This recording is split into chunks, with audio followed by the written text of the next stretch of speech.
Hi there guys and girls, and welcome to another Mortal Kombat Conquest review. Sorry, it's been a bit of a delay between the last Conquest review and this one. It's been a few weeks. I've been busy with a few other videos, so sometimes I've got to delay the Conquest ones.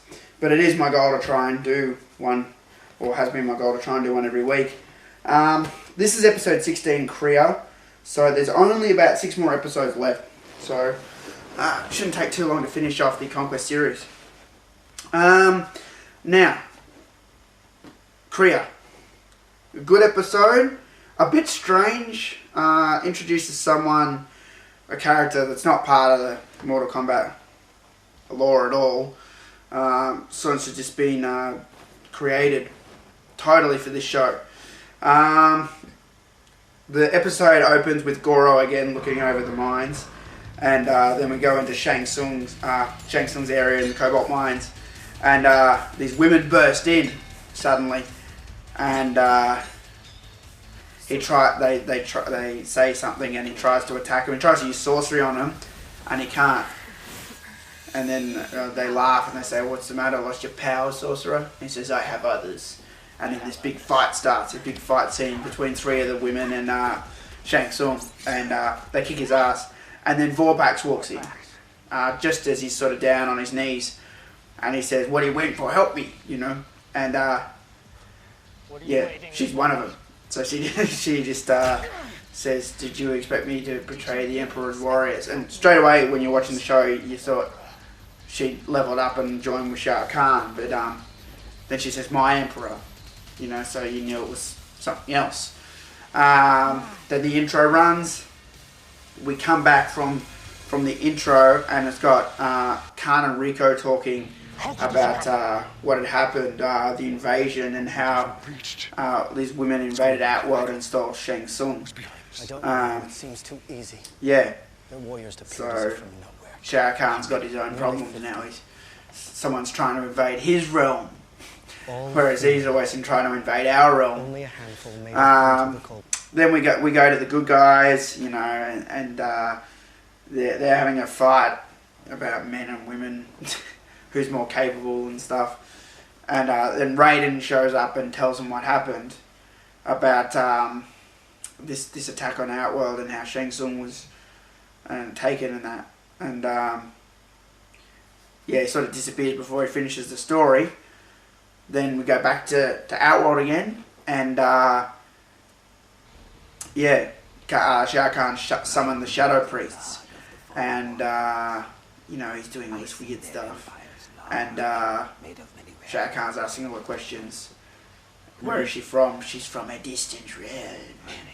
Why have I not heard of this woman before? She has been moving closer to our world. What is her name? Her name is Kreeya.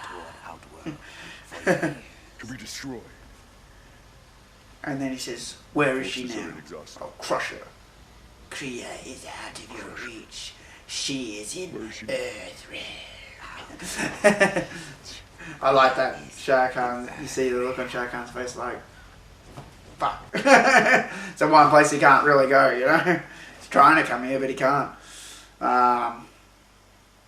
Then we go back to what's known as Kreeya's camp, and we see Vorpax yelling at Shang Tsung, "I'm going to get my revenge," you know, he's all chained up, you know, "I'm going to pay you back for everything you did to me in the mines, blah, blah, blah, blah, blah." And then we meet Kreeya, and straight away you recognise her. It's the actress Fabia Udenko, I think it is, who played a lot of Vagina from Austin Powers, same actor, who plays Kreeya. And then they talk about you know, allying with people from Earthrealm, and she says, "Do you know of anyone here who might join us?" And Vorpax suggests the good guys, you know, Kung Lao, Tajo, Siro. But Kreeya says, "Oh, good, we're allies then." And then Vorpax says, "Oh, not really, you know, Earth mortals are independent, strangely so at times, you know." And then so they invite them to the camp. And before that happens, though, we go back again to Raiden, who's come back to talk to the Earth mortals again. And he tells this sort of weird story about a seed that travelled from realm to realm and how it was really powerful and blah, blah, blah, blah. And as they're showing you this, they're showing you what Kreeya is. It's sort of weird because, like, it's like he's talking about her, but he's not. He's just talking about a myth, but they're showing you what the myth is, sort of thing. Yeah, and it ends with you seeing how she creates these hives of thousands of children come out like a beehive sort of thing. We see Goro again in this episode. And then we've got the next fight, number 2, which is Zero versus Vorpax. So Vorpax and 2 of the chicks come in to invite them out to the camp, and then Zero straight away just attacks, and there's this big fight between them all. They beat Zero, and she's got the knife up to his throat, and then Tarja comes in, and then says, talk, you know, they said, you invited out to the camp, and blah, blah, blah. We're from the people who attacked Outworld, we're from that army, blah, blah, blah, you know. Yeah, then they leave. What are we up to now? Yeah, then we get a scene which is pretty good, actually. It's got Zero Tarja talking to Kung Lao, saying, hey, maybe we should check this out, and Kung Lao seems really angry. He says something's not right here. And then one of the coolest parts of this episode is Zero's line here that he says, so far Shah Khan's, the only thing that's kept him out is the Elder God rules. What if one day he decides, you know, to hell with the rules? And then Kung Lao's like, he can't! And he's like, are you sure? Are you sure? Sure? And then he's like, well, nothing for sure. So it's funny because they're talking about exactly what's going to happen or what's coming up, you know. And he does just say, fuck the rules in the end, you know. Look, so far the only thing that's prevented our home from being rolled over by Outworld is a set of Elder God rules. Right. He can't invade unless he's the ultimate victor in Mortal Kombat. In other words, for as long as he follows those rules. What if someday he decides to defy the Elder Gods and comes to finish us? It will take how long? Weeks? Hours? Seconds? He can't, Zero. You guarantee that? No. Nothing's for sure. Then let's finish him first. So Kung Lao stays at the trading post and they decide to go off to meet Kreeya. Tits! They're awesome. So Tarja, Zero meet Kreeya. They talk about the camp. Kreeya drops a few white lies in here and there. She says, you know, Zero says, where are your men? And she says, back in our realm, you know, but they don't have men. So she always tells these little lies to make their presence sound more helpful, but there's really a hidden thing going on behind the scenes with Kreeya. She says, oh, we can help your people and all this stuff, but, you know, she's got her own intentions, you know. Then we go back to the trading post. Kung Lao's getting ready for bed. He's putting out all the candles. He hears a noise. He opens the door, and Shang Tsung's at the door. Arrgh! He's about to fight him, and Kreeya appears and says, I'm Kreeya, why wouldn't you come meet me? And you know, she explains she wants to take out Shah Khan and everything, you know. And then Kung Lao decides to come to the camp, Kreeya's camp, and check things out. This is where he sees Kreeya heal a woman who has, she's a leper, and joins their blood and heals her back to normal. And just after that, there's this little girl, and she sort of keels over in pain, and Kung Lao's suspicious. And then Kreeya's like, oh, I want to check something else. And he's like, oh, I'll be there in a second, I just want to check something out. I just want to talk to this woman that was just healed. And then when they walk off, he sort of follows the girl into the bush, and he sees her transform from a girl into a woman straight away, you know, from the magic of Kreeya. You know, it only takes a few seconds, and she's born into a full woman. And then he's walking around, and he finds this human male dead that he saw in the camp earlier, you know. He saw this one guy wandering around the camp, and they're like, oh, that's just another Earth warrior who's joined Kreeya. You know, he finds him dead, and then he's walking around. Then he finds the hive with all the children in it, You see this really creepy image of the child in one of the honeycombs. You see its like arm moving like it's like really creepy, you know. And yeah, then he walks out, you know, feels sort of ill, you know, he's walking around, and then he hears a noise and turns around again. He's about to fight, and it's Raiden, and he says, "Fucking do something," you know. You're a protector of Earth. And then this is where Raiden's really sort of cryptic. He's like, "I can't," you know. And he's like, "What do you mean you can't?" He's yelling and everything. And he's like, "I can't interfere unless the rules have been broken." You know, he's saying shit like this. "What are you talking about? She's not bound by the rules." Yes, she is. She just hasn't broken any yet. And then he disappears. Yeah. And then, yeah, we hear about Khan and Rico and his plan. And his plan is basically, you know, do anything to stop Kreeya. You know, he's worried that Shang Tsung's going to join her, you know, and become an unstoppable force. And he's decided basically to invade Earth, you know, and his aggression will be against Kreeya. He's defending himself, or defending his realm from her, you know, and fuck the Elder Gods. I'll tell him the reason later, you know. I like that. It's really bold, you know. And, yeah. Then we've got... Oh, sorry, I've sort of jumped ahead a bit there. Okay.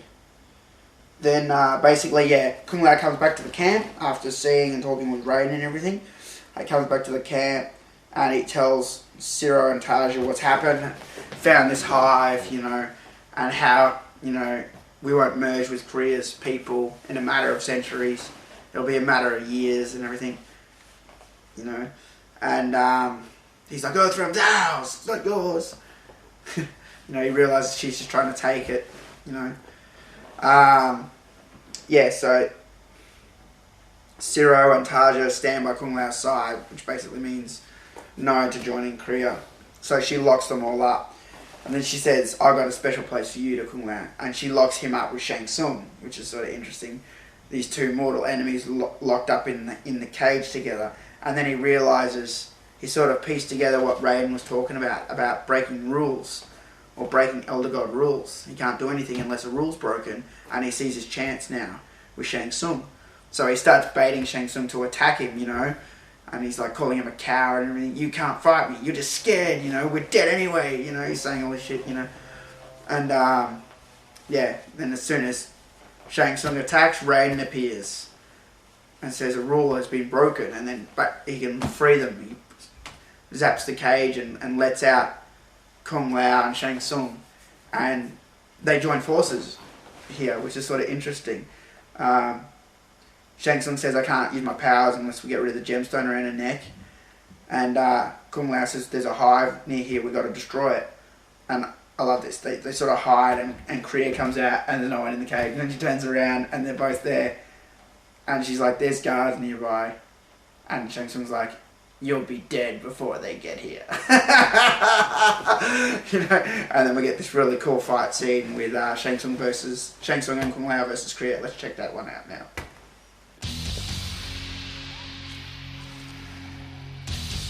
I'd finish you now if I could. I'm listening, Raiden.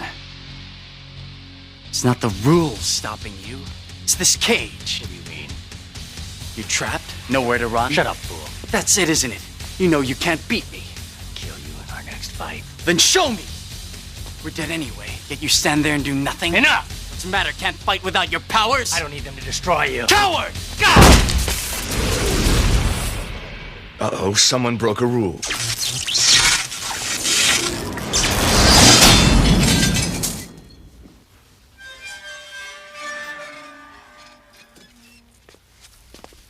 Well, don't just stand there.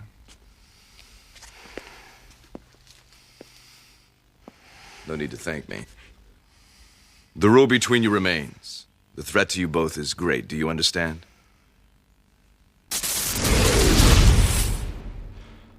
Kreeya has a nest of warriors. It has to be destroyed. There's nothing I can do while she has the gemstone around her neck.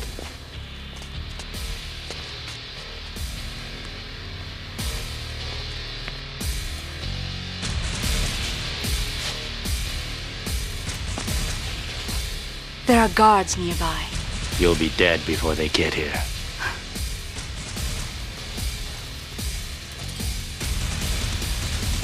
You really don't believe in our superiority, do you?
Destroy her nest. I will. As a last act for my Emperor. Last act. I have to save Earthrealm. It is my new home.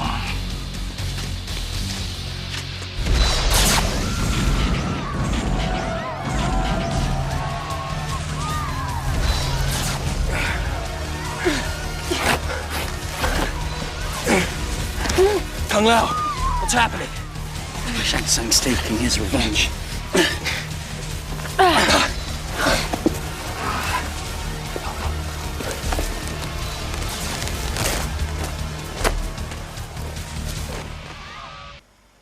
Yeah, so that was pretty much that fight scene. The cool thing about the end here is my favourite part is when Shang Tsung gets his powers back and his arms glow green.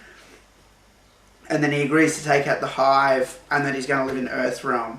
And then he walks off, and yeah, you hear Kung Lao. He comes into the tent and he frees Taja and Siro, and then they hear all this screaming, and they're like, "What's going on?" And Kung Lao's like, "Shang Tsung's taking his revenge," and you can just hear him. He's just murdering all the women in the camp. You can just hear him taking all the souls. That was my favourite part of this episode. I thought that was awesome. It would have been cool to see a bit of it, see him just go on a killing spree. This camp was full of these females, you know, and he just went out there and just took all their souls. You could just hear him, and that's why they were screaming and running, and there was like panic, you know. I thought that was really cool. Just went out there, and that was his ultimate revenge. Just kill them all, and then blew up the hive. Yeah, pretty much the end of this episode, the last thing we see is Rico again reporting to Shao Kahn, saying he found out that they have to mate with a person from each realm that they want to invade, and that they've established thousands of hives in Outworld and to destroy them, which they've been doing, but they're still finding more hives, you know. And then he gets a note saying that all the women are pouring across our borders, and then Shao Kahn's like, "Alert the troops, we are under attack," you know. Really cool ending. You're like, oh wow, you know. And I thought it was just going to keep sort of continuing on, but it doesn't. It's not a direct continuation. It's sort of just the story continues on in the next episode. And this is where we sort of find out more about Reptile, and yeah, the Vorpax storyline and the Kreeya storyline sort of keeps going a bit. So yeah, it was an interesting episode. There was a few cool things. They came up with an interesting new character, I guess, but I like the fact that she was able to take on Shao Kahn. That's sort of, Shao Kahn's sort of the ultimate baddie. And she wasn't really a good person either, so it made it sort of interesting in that respect. But definitely the highlight of the episode for me was when Shang Tsung gets his powers back and you just hear him out there murdering all the chicks. I thought that was really cool. It would have been really cool to see a bit of that. But yeah, so thanks for watching another Mortal Kombat Conquest review, and I'll see you for the next one. I've forgotten the name of the next one. Whatever it is, I'll see you then. Thanks, guys.